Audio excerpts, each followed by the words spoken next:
Hello everyone, আজকে একটা ছোট্ট মিনি ব্লগ নিয়ে চলে এলাম। সো এখন বাজে হচ্ছে রাত ৮টা, আর এই সময় আমার ইচ্ছে হচ্ছিলো একটু স্পাইসি কিছু খাওয়ার জন্য। তো আমি রয়েছি অ্যাকচুয়ালি দিদার বাড়িতে। তো এখানেই আমি ভাবলাম যে চলো বানিয়ে নেওয়া যাক আমার সেই স্পেশাল ম্যাগি রেসিপি।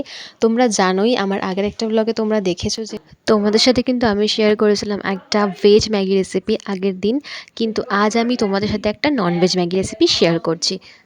প্রথমে আমি পেঁয়াজটাকে তেলের মধ্যে একটু ভেজে নেব নুন আর একটু হলুদ দিয়ে, তারপর একটু চিনি অ্যাড করছি আর ভালো করে এটাকে আমি কিন্তু নেড়েচেড়ে ভেজে নেব।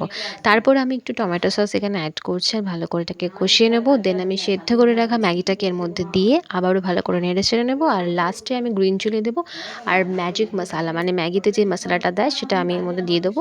দিয়ে ভালো করে আমি মিক্স করে কিন্তু আমি নেড়েচেড়ে 5 মিনিট মতন রেখে আমি সত্যি বলতে ম্যাগির আমি অনেক টাইপ রেসিপি আমি কিন্তু বাড়িতে বানিয়ে থাকি, বাট সব তো শেয়ার করা হয় না। বাট আমি ডিসাইড করেছি এবার থেকে কিন্তু তোমাদের সাথে ম্যাগির যে কোনো রেসিপি আমি শেয়ার করবো, ভেজ হোক আর নন ভেজ হোক।